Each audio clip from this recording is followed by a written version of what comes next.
بسم اللہ الرحمن الرحیم۔ حضور صلی اللہ علیہ وسلم نے فرمایا انا خاتم النبیین لا نبی بعدی، میں آخری نبی ہوں، میرے بعد کوئی نبی نہیں آئے گا۔ ٹھیک ہے، جب ہم کلمہ پڑھتے ہیں لا الہ الا اللہ محمد الرسول اللہ، اللہ ایک ہے، اللہ کے سوا کوئی معبود نہیں، محمد صلی اللہ علیہ وسلم اللہ کے سچے نبی اور رسول ہیں۔ تو عقیدہ ختم نبوت مسلمان کے ایمان کی بنیاد ہے کہ آپ صلی اللہ علیہ وسلم آخری نبی ہیں۔ اس کے بعد جو نبی کا دعویٰ کرے گا وہ دجال ہوگا، مکار ہوگا، کذاب ہوگا، وہ جھوٹا ہوگا، وہ فراڈ ہوگا، اس کو نہیں مانا جائے گا۔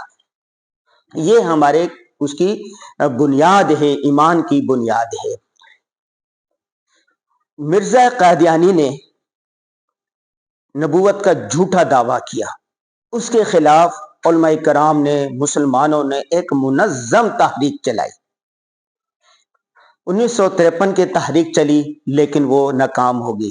پھر اس کے بعد ایک تحریک چلی 1974 کی، وہ کامیاب ہوئی اور پاکستان کی قومی اسمبلی نے متفقہ طور پر قادیانیوں کو غیر مسلم اقلیت قرار دے دیا۔ اس کے بعد آج ابھی یعنی 2024 میں اس تحریک کو اور قادیانیت کو غیر مسلم قرار دیے 50 سال ہو گئے ہیں۔ یہ ایک تاریخی اور یادگار موقع ہے۔ اس کو دہرانے کے لیے، اس سبق کو دہرانے کے لیے 7 ستمبر 2024 کو بروز ہفتہ لاہور مینار پاکستان پر ایک عظیم الشان ختم نبوت کانفرنس ہو رہی ہے۔ اس میں شرکت کرنا اور اس میں کسی بھی طریقے سے دامے درمے قدمے سخنے حصہ لینا باعث ثواب ہے۔ اسی بارے میں ابھی میں علامہ انور شاہ کشمیری رحمہ اللہ کا ایک مقولہ پڑھ رہا تھا۔ علامہ انور شاہ کشمیری فرماتے ہیں کہ عقیدہ ختم نبوت رسول اللہ صلی اللہ علیہ وسلم کی ذات کا مسئلہ ہے، باقی رسول اللہ صلی اللہ علیہ وسلم کی صفات کا دفاع ہے، اقوال کا دفاع ہے، افعال کا دفاع ہے، صفات کا دفاع ہے، سیرت کا دفاع ہے، مقاصد کا دفاع ہے۔ کسی بھی لحاظ سے رسول اللہ صلی اللہ علیہ وسلم کی ذات کا دفاع سب سے مقدم ہے۔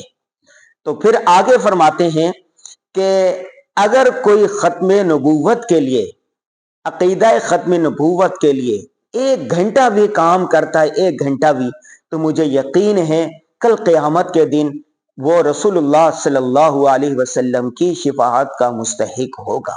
یہ کتنا بڑا کام ہے، رسول اللہ صلی اللہ علیہ وسلم کی ذات کا تحفظ کرنا، عقیدہ ختم نبوت کا تحفظ کرنا۔ جب ہم کہتے ہیں لا الہ الا اللہ محمد الرسول اللہ، اس کے ساتھ پھر یہ بھی ہے آمنت باللہ وملائکتہ وکتبہ ورسلہ والیوم الآخر والقدر خیرہ وشرہ من اللہ تعالی والبعث بعد الموت۔ ان 7 چیزوں پر بھی ایمان رکھنا ضروری ہے۔ جو آدمی ان چیزوں پر ایمان نہیں رکھتا اس کا عقیدہ صحیح نہیں ہے۔ جب آپ کا عقیدہ ہی صحیح نہیں ہوگا تو نماز کس کام کی، روزہ کس کام کا، زکوٰۃ کس کام کی، باقی سارے اعمال کس کام کے۔ آج ہمیں ضرورت اس بات کی ہے کہ اپنے نوجوانوں کو، نئی جنریشن کا عقیدہ درست رکھے۔ عقیدہ، کل یونیورسٹی کا ایک طالب علم مجھے کہہ رہا تھا کہ حضرت یہ فرمائیں، جب کوئی بھی آدمی سکھ ہو سکتا ہے، یہودی ہو سکتا ہے، عیسائی ہو سکتا ہے، ملحد ہو سکتا ہے، تو ان کے لیے تو آپ کہتے ہیں کہ ٹھیک ہے وہ ہو گئے، لیکن اگر کوئی قادیانی ہو جاتا ہے تو اس پر آپ لوگ بہت چیختے ہیں۔ تو اس پر کیوں چیختے ہیں؟ اگر کوئی قادیانی ہوتا ہے تو ہو جائے۔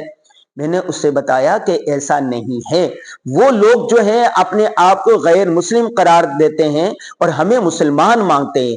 جو قادیانی ہے یہ الٹا ہے، یہ اپنے آپ کو مسلمان کہتے ہیں اور ہمیں غیر مسلم کہتے ہیں۔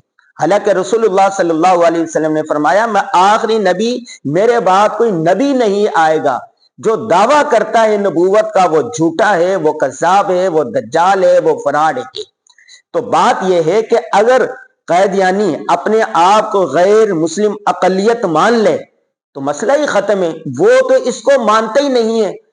7 ستمبر 1974 میں متفقہ طور پر قومی اسمبلی میں، سینٹ میں جو قرارداد پاس ہوئی تھی اور ان کو غیر مسلم ڈکلیئر کر دیا گیا تھا، ان کو چاہیے تو وہ مان لیں۔ اس کے بعد جنرل ضیاء الحق صاحب نے ایک قانون پاس کیا تھا کہ یہ جو قادیانی ہے یہ شاعر اسلام استعمال نہیں کر سکتے، مسلمانوں کے خاص القابات استعمال نہیں کر سکتے، کوئی 10-12 شکیں وہ استعمال نہیں کر سکتے، لیکن انہوں نے، قادیانیوں نے اس کو بھی نہیں مانا تو وہ استعمال کرتے۔ مسئلہ تو یہاں آتا ہے، ضرورت اس بات کی ہے کہ آج ہم اپنے نوجوانوں کا عقیدہ درست کریں۔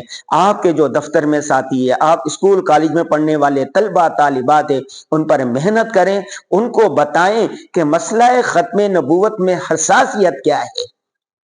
تو یہ جو گولڈن جوبلی ہونے جا رہی ہے لاہور میں ختم نبوت کی، یہ اسی سبق کی یاد دہانی ہے۔ لہذا آپ نے دامے درمے قدمے سخنے کسی بھی طرح، جس طرح ممکن ہو سکے، عقیدہ ختم نبوت کا تحفظ کرنا ہے۔